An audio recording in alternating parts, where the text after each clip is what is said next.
life every day.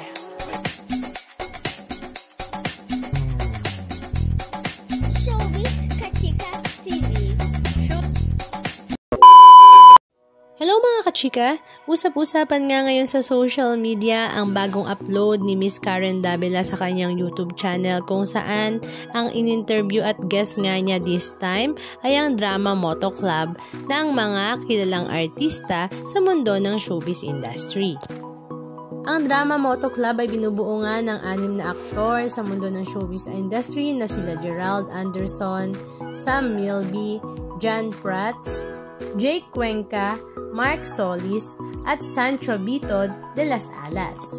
Marami nga sa mga netizens ang talaga namang tuwang-tuwa nga sa episode na ito ni Miss Karen Davila dahil mas nakilala nga daw nila ang mga miyembro ng Drama Moto Club personally, lalong-lalo na nga daw si Jake Cuenca. Marami nga ang bumilib kung gaano nga daw ka-smart at ka-deep magsalita at mag-explain ng mga bagay-bagay si Jake Cuenca. Samantala, tuwang-tuwa naman si Miss Karen Davila kay John Prats dahil napakakwela at napaka-komedyante daw pala nito. Marami naman sa mga netizens ang nagulat dahil anak daw pala ng comedy queen na si Ai Ai de las Alas, si Sancho Bito. Pero ang kinaaliwan nga ng lahat ay nang segwayan nga ni Miss Karen Davila si Sam Milby kung hindi daw ba niya na-experience na isakay nga man lang si Catriona Gray sa kanyang pagmamotor. At ito nga ay talaga namang ikinagulat nga ng lahat at hindi nga nila napigilan ang kanilang pagtawa. Samantala si Sam Milby naman ay sinagot rin naman na syempre na isakay naman daw niya si Catriona Gray sa kanilang mga biyahe-biyahe. Si Mark Solis naman ay matapang na sinagot na hindi naman daw siya intimidated sa kanyang mga kaibigan kahit nga ito ay mga big star.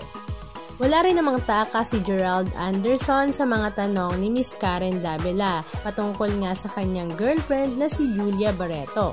Ibinuking nga nito na palagi nga raw kasama si Julia sa mga rides ni Gerald.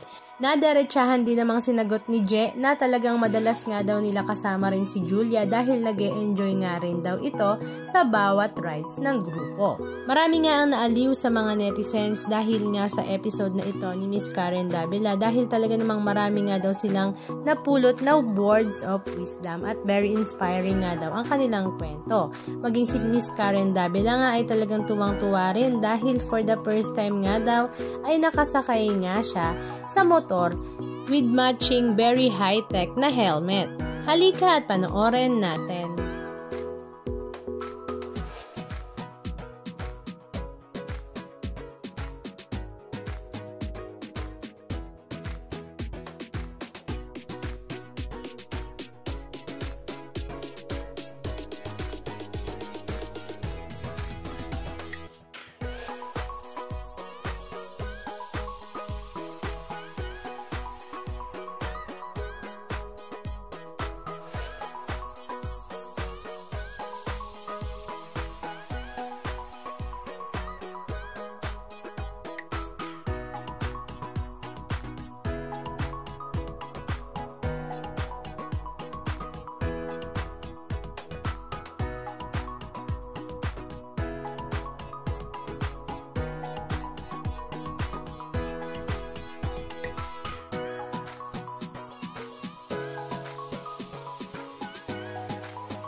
Anong masasabi nyo mga kachika? Just comment down below.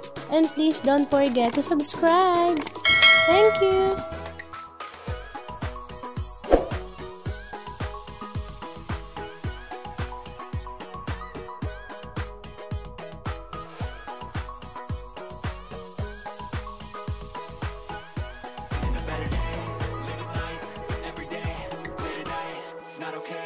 All I want, and I pray, all I need are some better days.